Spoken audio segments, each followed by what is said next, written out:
خاور ظفر صاحب of Tooting کا ہے، وہ یہاں تشریف لائیں۔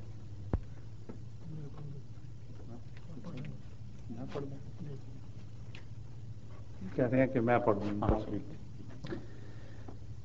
ان کا سوال ہے حضور کہ جو یہ آیت ہے وما کان محمد آبا احد من رجالکم ولکن رسول اللہ وخاتم النبیین، برائے مہربانی اس آیت سے خاتم النبیین کا جو معنی احمدی کرتے ہیں اور جو غیر احمدی کرتے ہیں اس کا مختصراً موازنہ فرمائیں۔ مختصر کی شرط مشکل ہے، باقی باتیں آسان ہیں، کیونکہ اگر آپ نے بات سمجھنی ہو تو ضروری ہے کہ اس کے سب پہلوؤں پر روشنی ڈالی جائے۔ یہ بنیادی وجہ اختلاف ہے جو احمدیوں اور غیر احمدی علماء کے درمیان بیان کی جاتی ہے۔ بیان کی جاتی ہے کہ کیا مطلب ہے، مجھے یہ بھی سمجھانا ہوگا۔ میرے نزدیک آیت خاتم النبیین پر فی الحقیقت کوئی بھی اختلاف ہمارے درمیان اور دوسرے علماء کے درمیان نہیں ہے۔ پہلے یہ بات آپ کو سمجھا دوں۔ اس لیے نہیں ہے کہ اس کا یہ مطلب کرنے کے باوجود کہ حضرت صلی اللہ علیہ وآلہ وسلم کے بعد ہر قسم کی نبوت ہمیشہ کے لیے ختم ہے، یہ ترجمہ کرنے کے باوجود جب آپ ان سے مزید پوچھیں کہ کیا مسیح آئے گا یا نہیں آئے گا، کہتے ہیں ضرور آئے گا۔ اگر ہم انکار کر دیں تو کافر ہو جاؤ گے۔ وہ نبی اللہ ہوگا یا اس کی نبوت آسمان پر ہی رہ جائے گی؟ وہ کہیں گے بلا استثناء، ہر مولوی شیعہ ہو یا سنی یہ کہے گا کہ لازماً وہ نبی اللہ ہوگا، جو اس کی نبوت کا انکار کرے گا وہ دائرہ اسلام سے خارج ہوا۔ ٹھیک ہے نا یہ بات؟ اب بتائیے، ہم بھی تو اسی کو نبی اللہ کہہ رہے ہیں، ہم حضرت مسیح موعود علیہ السلام کو مسیح موعود مانتے ہیں، وہ کہتے ہیں مسیح موعود مانو، نبی اللہ کیوں مانتے ہو؟ اور جو ان کا آنے والا ہے اس کو ابھی بھی نبی اللہ، خود بھی نبی اللہ مانتے ہیں، تو اختلاف کیا ہوا؟ آیت خاتم النبیین کے ہوتے ہوئے بھی یہ تمام علماء بغیر استثناء کے اس مسیح کو جو ان کے نزدیک ابھی نہیں آیا لیکن کل پرسوں کبھی تو آئے گا، وہ کہتے ہیں جب آئے گا وہ ضرور نبی اللہ ہوگا۔ پھر ہم پوچھتے ہیں اختلاف کیا ہے؟ وہ کہتے ہیں اختلاف پھر اتنا بنا کہ ہمارا عقیدہ یہ ہے کہ حضرت صلی اللہ علیہ وآلہ وسلم کے بعد کسی امتی کو نبی کا لقب عطا نہیں ہو سکتا، نبی نیا نہیں بن سکتا، وہ کہتے ہیں، اس لیے پرانا نبی آئے گا۔ اب اس بات میں کوئی ادنا سا بھی غور کرے تو ایک حیرت انگیز تضاد معلوم ہوتا ہے اور ایک بے عقلی کی بات معلوم ہوتی ہے۔ اگر نبی آنے بند ہو گئے ہیں تو کیوں بند ہوئے؟ ایک ہی وجہ ہے، وجہ فضیلت اگر اس کو کہا جا سکتا ہے، کہ ایسا نبی آیا جس کے بعد ہمیشہ کے لیے نبوت کی ضرورت ختم ہو گئی۔ اگر وہ یہ مانیں تو ان کے اور ہمارے درمیان پھر اختلاف ہوگا، مگر ضرورت کے وہ بھی قائل ہیں، ہم بھی قائل ہیں۔ ہم بھی کہتے ہیں نبوت کی ضرورت رہے گی، اور یقیناً آپ بھی یہی مان رہے ہیں کہ ضرورت ہوگی۔ تو اختلاف یہ نہیں ہے کہ نبی آئے گا کہ نہیں، اختلاف یہ ہے کہ امتی کو نبی بنایا جائے گا یا موسیٰ کی امت سے ادھار مانگا جائے گا، یہ فرق ہے صرف۔ اس میں خاتم النبیین کا فرق کہاں سے ہو گیا؟ صرف اتنا فرق ہے، اور میں تکرار کرتا ہوں اس بات کی، آپ بے شک پوچھ کے دیکھ لیں، وہ تمام کے تمام ایک نبی کی ضرورت کو مانتے ہیں، جانتے ہیں کہ ایک نبی ضرور آئے گا، وہ کون ہوگا یہ بحث ہے۔ ہم کہتے ہیں امت محمدیہ میں پیدا ہوگا اور اس کو نبوت کا لقب ملے گا، وہ کہتے ہیں امت محمدیہ میں کوئی ماں نبی پیدا نہیں کر سکتی اب، اس لیے اللہ کی مجبوری ہے گویا کہ، کیونکہ نبوت کی ضرورت پیش آ گئی، نبی بن نہیں سکتا، خدا نے ایک پرانا نبی اٹھا رکھا ہے، اور وہ نبی کون ہے؟ موسیٰ کی امت کا نبی، وہ نبی جس کو قرآن کریم آج بھی یہی فرما رہا ہے، رسولاً الی بنی اسرائیل۔ مسیح کون ہے؟ بنی اسرائیل کا رسول۔ اب اگر ان کا مسیح اتر بھی آئے تو نبوت والی بات تو پھر بھی وہی رہے گی، پرانا آئے یا نیا آئے، جو پرانا آئے گا وہ رخ نہ ڈالے گا نبوت میں۔ امت محمدیہ میں نبی کا پیدا ہونا حضرت صلی اللہ علیہ وآلہ وسلم کی عزت کے خلاف نہیں ہے۔ باہر سے قرض مانگنا، ضرورت ہو اور گھر میں بچہ نہ سنبھال سکے اس ضرورت کو، یہ امت محمدیہ کی گستاخی ہے۔ اگلی بات جب اور کھولتا ہوں تو پھر آپ حیران رہ جائیں گے کہ اس عقیدے کو سن کر آپ کے دل میں توجہ کیوں نہ پیدا ہوئی کہ اس کو سوال تو کر کے دیکھیں کہ کیا عقیدہ ہم لوگوں کی طرف منسوب ہو رہا ہے، لیکن آپ کی طرف مولوی یہ بات منسوب کر رہے ہیں۔ جب اب ان کے پیچھے لگے تو ان کے عقیدے کے پیچھے بھی لگ گئے۔ وہ یہ کہتے ہیں کہ مسیح پرانا اترے گا، وجہ یہ ہے ضرورت ہے، اور اگر بے ضرورت نبی رکھا ہوا ہے تو پھر یہ خدا کی عقل کے خلاف بات ہے۔ ضرورت ہے تو نبی آئے گا، پرانا آئے گا۔ اگر آپ قرآن سے اس نبی کو جو اترے گا یہ آیت نکال کے دکھا دیں کہ رسولاً الی بنی اسرائیل، تو وہ کیا جواب دے گا آپ کو؟ وہ یہ کہے گا کہ اب میری نبوت پھیلا دی گئی ہے، پہلے میری نبوت محدود تھی، تو پھر نئی نبوت ہو گئی۔ پہلی نبوت کہاں رہی؟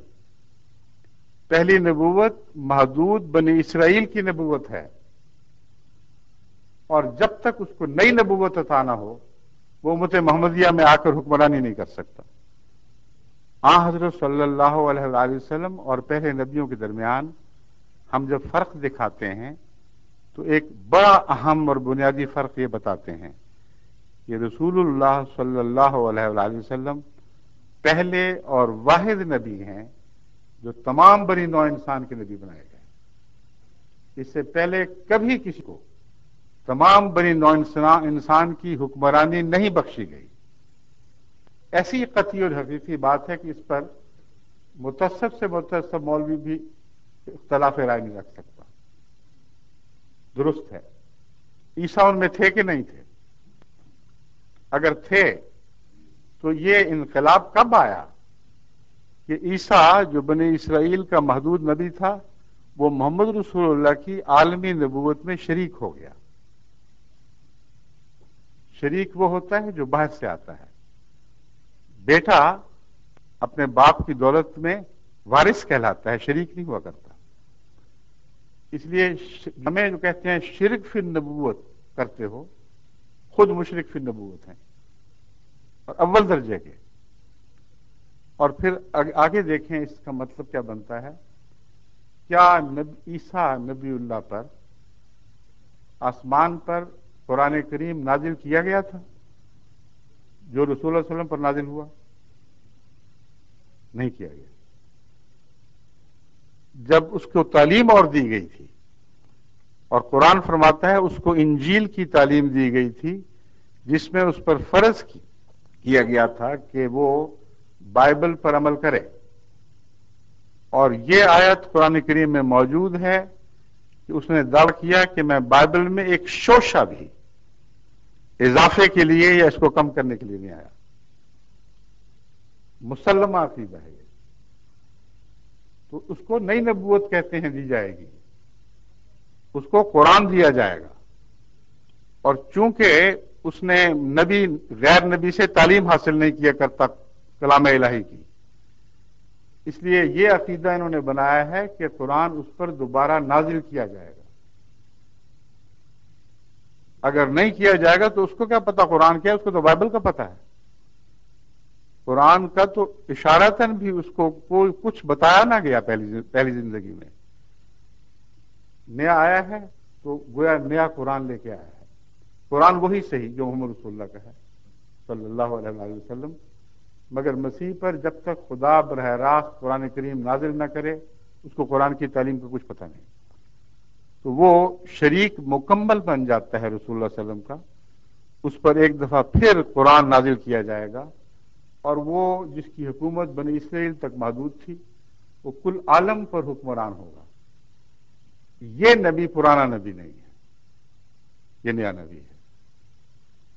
اور آخری نبی جو اس حیثیت سے دنیا دیکھے گی وہ حضرت محمد رسول اللہ صلی اللہ علیہ وسلم نہیں ہوں گے، بلکہ یہ نبی ہوگا. اس لیے یہ اختلاف جو ہے یہ محض لفظی بھی ہے، اور زیادہ آگے جا کے دیکھیں تو بہت گہرا ہو جاتا ہے، مگر مسیح کے گرد. عقیدے کے لحاظ سے کوئی اختلاف نہیں. حضرت محمد رسول اللہ صلی اللہ علیہ وآلہ وسلم کے بعد نبی یہ بھی مانتے ہیں اور ہم بھی مانتے ہیں. ہم یہ کہتے ہیں کہ حضرت صلی اللہ علیہ وآلہ وسلم کے بعد کوئی نبی غیر قوموں سے، غیر امتوں سے نہیں آ سکتا. یہ محمد رسول اللہ علیہ وسلم کی امت ہے. جو بھی مصلح پیدا ہوگا اسی امت میں پیدا ہوگا. جو بھی فیض پائے گا محمد رسول اللہ سے پائے گا، آپ کے قرآن سے دین سیکھے گا. اور اس حیثیت سے وہ اطاعت میں جب بڑھ جائے گا تو محمد رسول اللہ نزدیک ہو گیا تھا. اطاعت میں جب بڑھ جائے گا تو حضرت صلی اللہ علیہ وسلم کی غلامی میں اس کو وہی کام کرنا ہوگا جو محمد رسول اللہ کا کام تھا. وہ کیا ہے؟ لِيُظْهِرَهُ عَلَى الدِّينِ كُلِّهِ، تاکہ دین محمد صلی اللہ علیہ وسلم کو تمام دنیا پہ غالب کر دے. یہ ہمارا عقیدہ ہے. اب میں آیت خاتم النبیین کی طرف آتا ہوں. پہلے میں دونوں کے عقیدے کی تشریح بتا رہا تھا کہ فرق ہے تو کیا ہے. آیت خاتم النبیین کا یہ ترجمہ جو وہ کرتے ہیں کہ وہ نبی آیا جس نے پہلے سب نبیوں کو ہی نہیں بلکہ نبیوں کا بیج ختم کر دیا، تخم نبوت ختم ہو گیا، اور حضرت صلی اللہ علیہ وآلہ وسلم سے پہلے جتنے نبی تھے ان سب کو ختم کر دیا. یہ مانتے ہیں کہ نہیں؟ کیسے ختم کیا؟ جسمانی طور پر یا روحانی طور پر؟ دو ہی معنی ہو سکتے ہیں. جسمانی طور پر ختم کیا تو سب نبی تو اپنی موت خود ہی وفات پا چکے تھے. ایک ہی ٹیسٹ کیس باقی تھا، عیسیٰ علیہ السلام. ان کے نزدیک، ہمارے نزدیک نہیں. ہم کہتے ہیں جسمانی طور پر بھی کل نبیوں کو بلا اشتباہ ختم کر دیا. یعنی ایک نبی بھی آپ کی عمر سے گزر کر زندہ نہیں رہا. آپ کی پیدائش سے پہلے فوت ہو چکا تھا، آپ کی نبوت سے پہلے فوت ہو چکا تھا. یہ مولوی جو ہم پر الزام لگاتے ہیں یہ کہتے ہیں کہ نہیں، ایک نبی زندہ تھا، وہ زندہ تھا، زندہ رہا ان کے قول کے مطابق. تو کس نے کس کو ختم کیا؟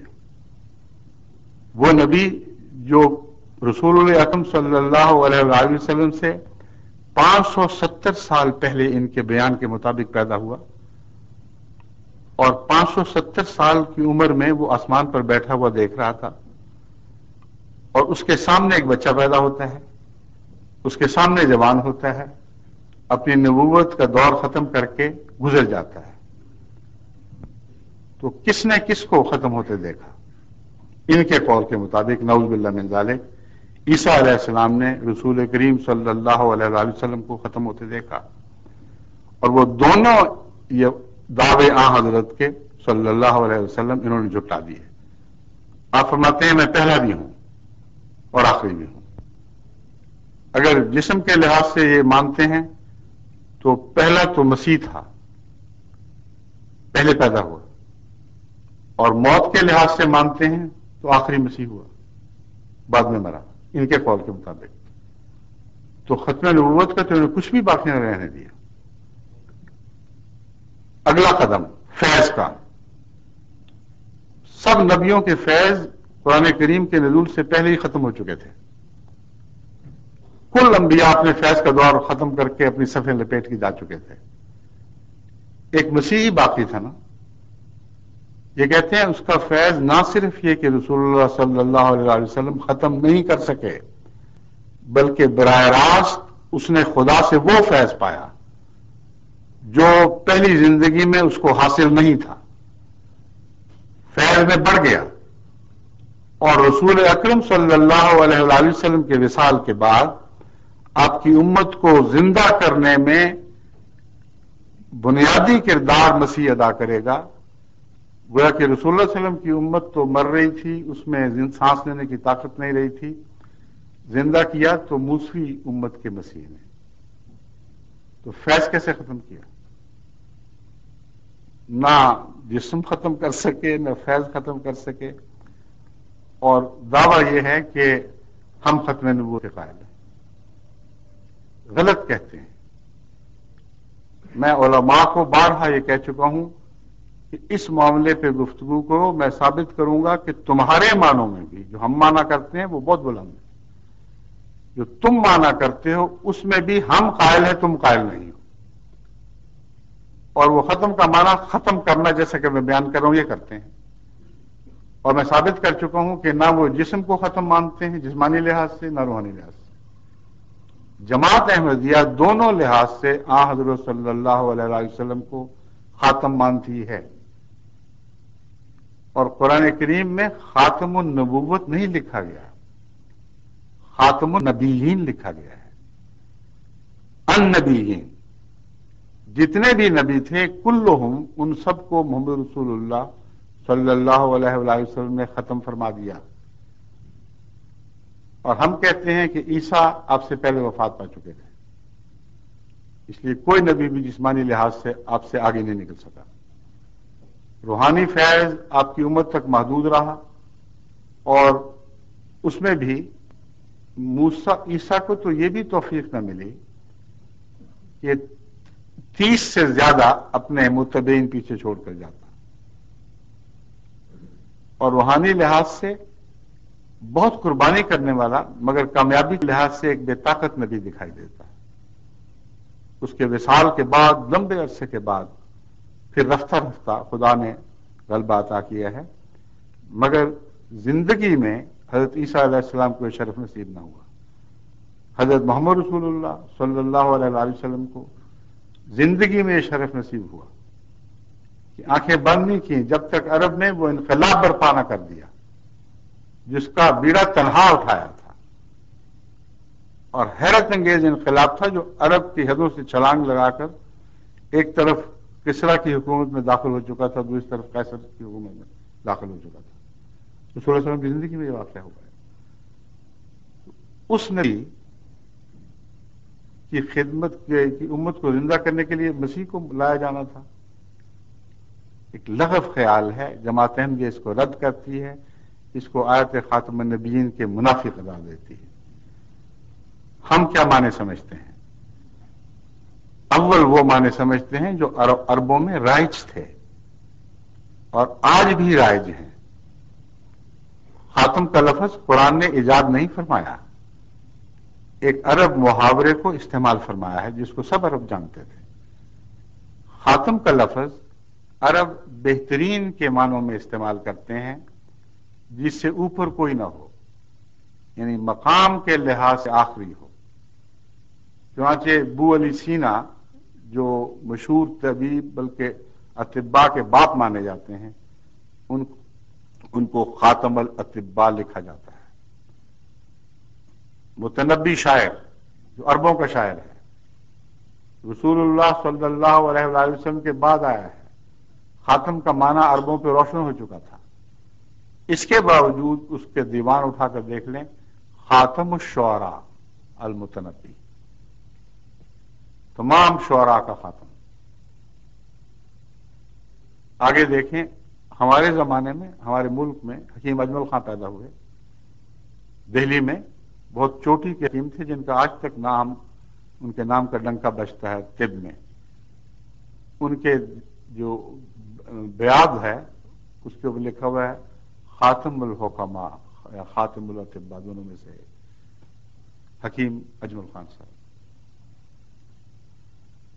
تمام عرب استعمال کو دیکھ لیں، ایک جگہ بھی اس آیت جو متنازع فی ہے اس کو چھوڑ کر عرب استعمال میں خاتم کا مطلب زمانی لحاظ سے آخری کہیں نہیں ملے گا، مرتبے اور مقام کے لحاظ سے آخری ضرور ملے گا۔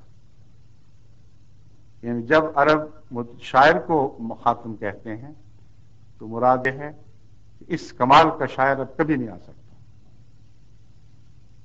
شاگرد آ سکتا ہے، ہمسر نہیں آ سکتا، استاد نہیں آ سکتا۔ یہ سند ہے،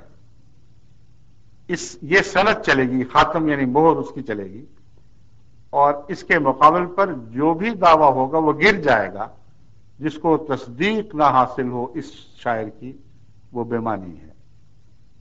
وہ اساتذہ جن کی سند چلتی ہے ان کو خاتم کہا جاتا ہے، وہ اطباء جن کی سند چلتی ہے، جو اپنے مضمون میں درجہ کمال کو پہنچ جاتے ہیں، ان کو خاتم کہا جاتا ہے۔ اور ایک استعمال خاتم کا خود حضرت اقدس محمد رسول اللہ صلی اللہ علیہ وسلم کی زبان سے بھی سنیے۔ حضرت علی رضی اللہ تعالیٰ عنہ کو مخاطب کر کے فرمایا، انتا خاتم الاولیاء۔ ایک روایت میں ہے فرمایا انتا خاتم الاصفیاء۔ بات ایک ہی ہے، دونوں روایتیں ملتی ہیں۔ اگلی بات سننے والی ہے، کما انا خاتم الانبیاء، جس طرح میں خاتم النبیین ہوں، اے علی تو ولیوں کا خاتم ہے۔ اب خاتم کا ترجمہ وہ لگا کے دیکھیں جو مولوی کرتے ہیں۔ کیا مطلب بنے گا؟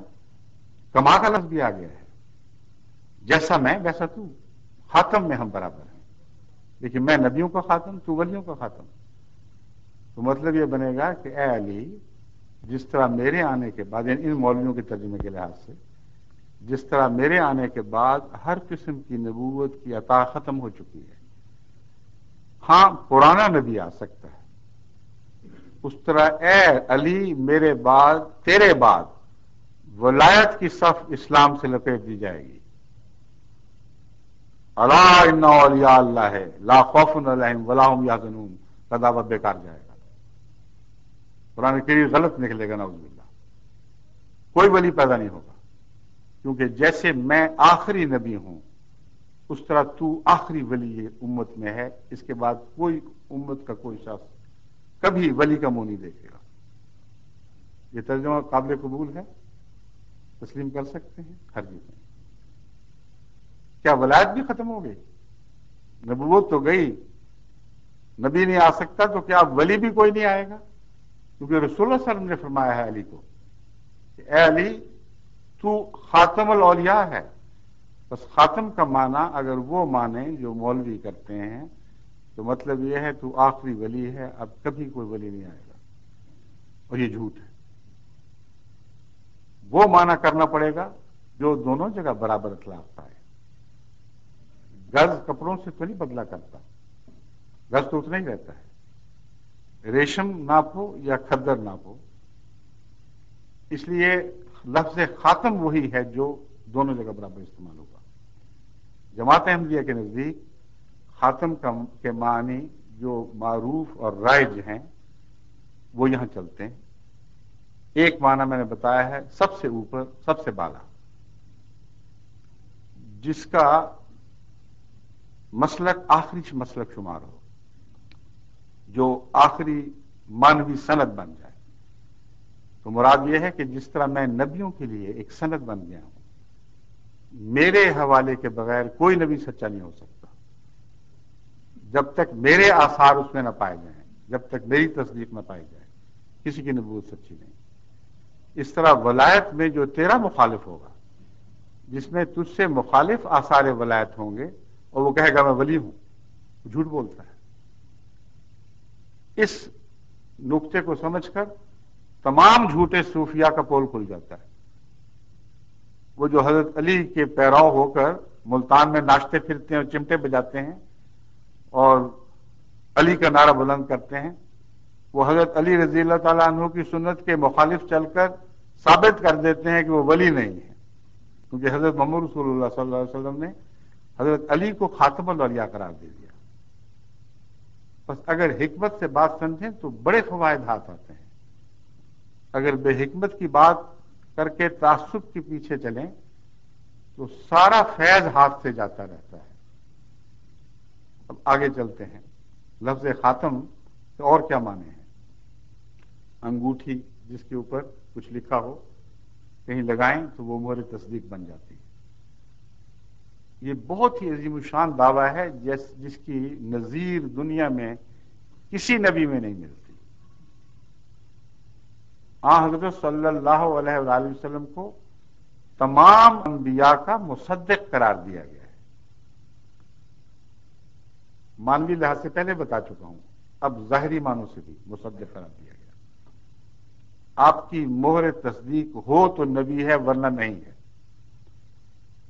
اور میں بارہا مذاہب کو چیلنج دے چکا ہوں، آج تک کسی ایک نے بھی اس کے جواب میں کچھ پیش نہیں کیا۔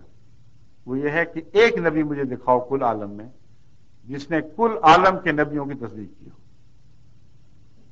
محمد رسول اللہ صلی اللہ علیہ وآلہ وسلم کے سوا ایک بھی نہیں ہے۔ حضرت اکیلے نبی ہیں جنہوں نے کہا کہ مجھے مانو تو یہ کافی نہیں ہے، میں بھی تصدیق کرتا ہوں کہ اللہ تعالیٰ نے تمام جہانوں میں ہر زمانے میں نبی بھیجے ہیں۔ تم بھی تصدیق کرو کہ اللہ تعالیٰ نے تمام زبانوں میں ہر مقام، ہر مرتبہ، ہر بستی میں نبی بھیجے ہیں۔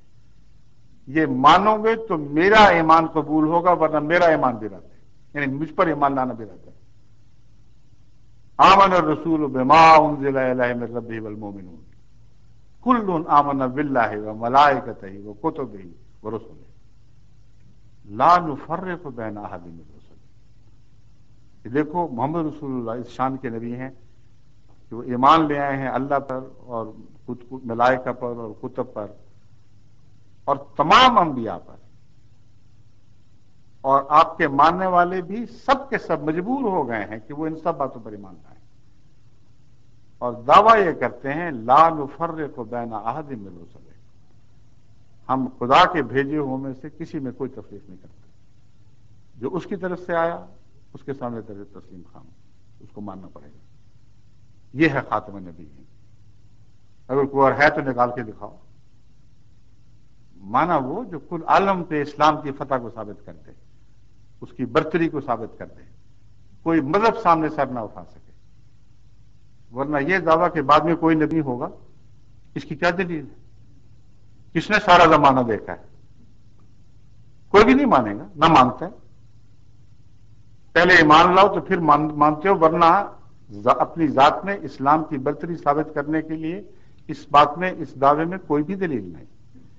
لیکن جو میں بتا رہا ہوں مانا، اس کی روح سے قرآن سب کتب سے افضل ہو جاتا ہے کہ باقی کتابوں کی تصدیق کی ہے۔ محمد رسول اللہ سب دنیا سے افضل ہو جاتے ہیں کیونکہ سب نبیوں کی تصدیق کی ہے۔ اور اسی دعوے میں خاتم النبیین میں آپ کا عالمی ہونا مضمر ہے، اس کے اندر شامل ہے، کیونکہ آج کوئی نبی بھی عالمی ہونے کا دعویٰ اس لیے نہیں کر سکتا کہ اگر وہ عیسیٰ ہیں فرض کریں تو اس کی بات جس طرح عیسائی آج پیش کر رہے ہیں اور جو بائبل سے ملتی ہے وہ یہ ہے کہ اس نے کسی اور قوم کے نبی کا ذکر ہی کوئی نہیں کیا۔ باقی سب کو جھوٹا مانو گے تو عیسیٰ کو سچا مانو گے، اگر کسی اور کو سچا مانو گے تو عیسیٰ کو جھوٹا ماننا پڑے گا۔ بین یہی حال ہر دوسرے نبی کا ہے، اس نے اپنی تصدیق کروا لی اور اس کی قوم اس پر راضی ہو گئی، وہ زمانہ لد گیا، ختم ہو گیا۔ آج اس نبی کو یہ توفیق ہو ہی نہیں سکتی کہ عالم ہونے کا دعویٰ کرے۔ اگر عیسیٰ یہ دعویٰ کرتا ہے مثلا علیہ الصلوۃ والسلام، تو پتہ ہے مسلمانوں کو کیا قیمت دینی پڑتی ہے؟ مسلمانوں کو محمد رسول اللہ سے دامن چھڑا کر پھر عیسیٰ کو ماننا پڑتا ہے۔ اگر ایک ہندو تسلیم کرتا ہے، اس کو کرسچن سے دامن چھڑا کر عیسیٰ کو ماننا پڑے گا، بیک وقت دونوں کو نہیں رکھ سکتا۔ ایک بدھ تسلیم کرتا ہے تو بدھ سے پیچھا چھڑا کر عیسائی ہونا ہوگا۔ لیکن ایک مسلمان اگر رسول اللہ علیہ وسلم کا دامن پکڑتا ہے تو عیسیٰ کو چھوڑنا نہیں پڑتا، عیسیٰ کو لازماً پکڑنا پڑتا ہے، بدھ کو بھی سچا ماننا پڑتا ہے، کرشن کو بھی سچا ماننا پڑتا ہے، زرتشت کو بھی سچا ماننا پڑتا ہے۔ یہ عالمی مذہب ہے، تمام قوموں کو ایک ہاتھ پر اکٹھا کرنے والا۔ تو خاتم نبیین کی آیت تو عظیم الشان آیت ہے، اس کے اتنے بطن ہیں، اتنے اس میں روحانی مطالب اکٹھے ہو گئے ہیں کہ اگر آپ عقل سے اور دل کی گہرائی سے غور کریں تو اس شان کی آیت دنیا میں کبھی کسی نبی کو عطا نہیں ہوئی۔ آخری ہونے کے دعوے سے نہیں، اس کو تو خود یہ رد کر بیٹھے ان معنوں میں جو میں بیان کر رہا ہوں۔ پھر خاتم النبیین کس موقع پر بیان ہوئی ہے؟ وہ آیت جو آپ نے پڑھی ہے وہ آیت یوں ہے، ما کان محمد ابا احد من رجالکم ولکن رسول اللہ و خاتم النبیین۔ کیا مطلب ہے؟ محمد صلی اللہ علیہ وسلم تم جیسے مردوں میں سے کسی کے باپ نہیں۔ عام طور پہ ترجمہ لوگ کر دیتے ہیں مردوں میں سے باپ نہیں، میں یہ نہیں مانتا، اس لیے کہ رجال کم کا مطلب ہے تمہارے مردوں کے۔ عام طور پر جس قسم کے مرد تم پائے جاتے ہو ان کا باپ ہونا تو قابل فخر ہے ہی کوئی نہیں، تم الزام لگاتے ہو کہ اس کا بیٹا نہیں ہے، اس لیے یہ ادنا ہے۔ قرآن کہتا ہے کہ جس قسم کے تم لوگ ہو تمہارا باپ ہونا قابل فخر نہیں ہے بلکہ قابل شرم بات ہے، کوئی عزت نہیں ہے اس میں۔ کن کا باپ ہے؟ یہ رسولوں کا باپ ہے۔ خاتم کا مطلب باپ بھی ہے۔ ان معنوں میں بھی ہم لفظ خاتم پر کامل یقین رکھتے ہیں، اور اس میں گہری حکمت ہے۔ الولد سر لابیہ، یہ محاورہ ہے عربی کا کہ بیٹا اپنے باپ کا راز رکھتا ہے اپنے اندر۔ اس زمانے میں تو جینز ایجاد نہیں ہوئی تھی۔ جو رسول اللہ علیہ وسلم کے زمانے میں جب خاتم النبیین کی آیت نازل ہوئی ہے تو یہ دعویٰ کسی بظاہر کسی سائنٹیفک فیکٹ پہ مبنی نہیں تھا، مگر آج زمانے نے کھول دیا ہے کہ بیٹا باپ کی صفات سے پہچانا جاتا ہے۔ اگر محمد رسول اللہ کا بیٹا نہیں ہے کوئی رسول تو رسول نہیں ہے، کیونکہ سب نبیوں کا باپ آپ کو قرار دے دیا گیا ہے۔ بس خاتم ان معنوں میں کہ اس کی تصویر آپ کو نبیوں میں دکھائی دے گی، ہر سچے نبی میں تم محمد رسول اللہ کا عکس دیکھو گے، اگر نہیں دیکھو گے تو وہ جھوٹا ہے۔ کتنا عظیم الشان مانا ہے خاتم النبیین کا۔ یہ مانے کرنا کہ خاتم النبیین نے دوسرے سب نبیوں کا فیض ختم کر کے اپنا فیض بھی بند کر دیا، سب سے بڑی جہالت ہے۔ ایسی جہالت ہے جس کو قرآن کھلے بندوں جھٹلا رہا ہے۔ اب یہ بات تو سمجھ آ گئی کہ پہلوں کا فیض جسمانی لحاظ سے بھی ختم کیا، روحانی لحاظ سے بھی ختم کیا، اور حضرت صلی اللہ علیہ وآلہ وسلم ایک عالمی نبی بنے۔ آپ کی ختم سے نبی پہچانے جائیں گے، آپ کی تصدیق سے پتہ لگے گا کہ کون نبی ہے جس کی ادائیں آپ سے ملتی ہیں وہی سچا ہے، جس کی ادائیں مخالفانہ ہیں وہ سچا ہو ہی نہیں سکتا، کیونکہ سب نبیوں کے باپ ہیں آپ۔ اب اگلا سوال یہ ہے کہ آپ کا کوئی اپنا روحانی بیٹا بھی ہوگا کہ نہیں، یا وہ بھی ختم کر دیا؟ سب کے فیض ختم کیے، اپنا بھی ختم کر بیٹھے تو ہاتھ کیا آیا دنیا کو؟ اس سے تو پرانے ادنا ہی کافی تھے جن کا فیض جاری رہتا۔ قرآن کریم فرما رہا ہے کہ حضرت صلی اللہ علیہ وآلہ وسلم سب نبیوں کا فیض ختم کر کے اپنا وہ فیض جاری فرما چکے ہیں جس میں کسی انعام کی کمی نہیں ہے۔ یہ آیت کریمہ جو سورہ نساء سے لی گئی ہے، جو ابھی آپ کے سامنے پڑھتا ہوں، یہ ختم نبوت کے موضوع پر ایک آخری فیصلہ ہے، فیصلہ ہے۔ سورہ النساء میں یہ آیت ہے، وَمَن يُطِعِ اللَّهَ وَالرَّسُولَ فَأُولَٰئِكَ مَعَ الَّذِينَ أَنْعَمَ اللَّهُ عَلَيْهِمْ۔ جو کوئی بھی اب اللہ اور اس رسول الرسول محمد رسول اللہ کی اطاعت کرے گا، کیا ہوگا؟ اس کو سزا ملے گی، انعام ملیں گے۔ پہلے نبیوں کی اطاعت کے مقابلے پر کم انعام ملیں گے؟ یا کم سے کم وہ تو ملیں جو پہلے نبیوں کی اطاعت سے ملتے رہے مگر شان میں ان سے بڑھ کر۔ یہی دعویٰ یہ آیت کریمہ کر رہی ہے۔ وَمَن يُطِعِ اللَّهَ وَالرَّسُولَ، جو کوئی بھی اللہ کی اطاعت کرے گا اور اس رسول محمد رسول اللہ صلی اللہ علیہ وآلہ وسلم کی اطاعت کرے گا، فَأُولَٰئِکَ مَعَ الَّذِينَ أَنْعَمَ اللَّهُ عَلَیْہِم، اب صرف یہی لوگ ہیں جن کو اللہ انعام عطا کرے گا، باقی سب کی چھٹی ہو گئی۔ خاتم کا مطلب غیروں کے چشمے بند، اپنا جاری۔ اب فیض لینا ہے تو اس کے پیچھے لگو۔ اور ساتھ فرمایا وہ کون لوگ ہیں جن کو انعام ملے گا، لسٹ بیان فرمائیے۔ من النبیین، یہ قرآن کے الفاظ ہیں، نبیوں میں سے ہوں گے یہ لوگ، والصدیقین، اور صدیقوں میں سے ہوں گے، والشہداء، اور شہیدوں میں سے ہوں گے، والصالحین، اور صالحین میں سے ہوں گے، وحسن اولئک رفیقا، اور یہ ساتھ جو محمد رسول اللہ کی غلامی سے ملے گا یہ سب سے اچھا ساتھ ہے، اس سے اچھا کوئی ساتھ نہیں۔ تو انعام کی لسٹ تو وہی ہے، مگر حسن اولئک رفیقا نے مرتبہ اونچا بیان کر دیا۔ اب تم پرانی امتوں میں کہاں رفیق ڈھونڈتے پھرتے ہو؟ حسن اولئک رفیقا، اب رفاقت ڈھونڈنی ہے تو محمد رسول اللہ کی امت میں آپ کے غلاموں میں پیدا ہونے والے نبیوں، صدیقوں، شہیدوں، صالحین کی رفاقت ڈھونڈو، اس سے بہتر رفاقت نہیں مل سکتی۔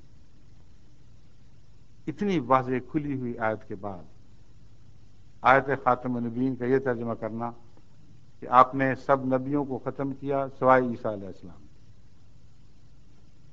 اور سب کا فیض ختم کر دیا، ساتھ اپنا بھی ختم کر دیا۔ اب اس امت میں کوئی نبی آپ کی غلامی میں بھی پیدا نہیں ہو سکتا۔ قرآن کا دعویٰ کیا ہے؟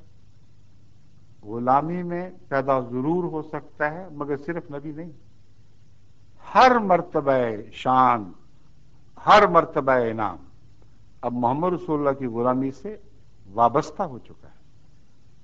صرف نبوت بند نہیں ہوئی،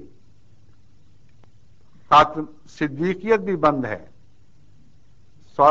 شہادت بھی بند ہے، صالحیت بھی بند ہے، مگر غیروں کی۔ محمد رسول اللہ کی غلامی میں نہ یہ بند، نہ وہ بند، نہ وہ بند۔ بس غلام نبی کا تو اعلان کر رہی ہے یہ آیت، اور بجائے اس کے کہ پرانے موسیٰ کے غلام کو محمد صلی اللہ کی امت کا فیض رسان بناؤ، اگر غیرت ہے تو قرآن کے اس معنی کو تسلیم کرنا لازم ہے کہ جب ضرورت ہوگی محمد رسول اللہ کے غلاموں میں سے وہ اٹھے گا جسے خدا فیض نبوت عطا کرے گا، مگر محمد رسول اللہ کی امت کے دائرے میں اور غلامی کے صدقے۔ یہ ہمارا عقیدہ ہے۔ اگر یہ نعوذ باللہ من ذالک حد کے رسول ہے تو پھر اس عقیدے کو پکڑے رکھیں کہ محمد رسول اللہ کی امت میں تو سب ناکام ہو جائیں گے، موسیٰ کا غلام ڈھونڈنا پڑے گا، نیا قرآن لے کے آئے گا، یعنی دوبارہ قرآن نازل ہوگا، اور آخری فیض رسان جو دنیا دیکھے گی وہ عیسیٰ علیہ السلام ہوں گے، پھر وہ خاتم النبیین ہوئے، نہ کہ محمد رسول اللہ۔ سمجھ گئے؟ اب میں شوکت احمد ناصر صاحب نیوہم سے جو تشریف لائیں سے درخواست ہے کہ تشریف لائیں اور اپنا سوال پیش کریں۔ یہ حضور آخری سوال ہے، مگر خاتم السوالات نہیں ہے۔ السلام علیکم۔ یہ بھی ایک نکتہ ہے، بتا دیتا ہوں میں آپ کو۔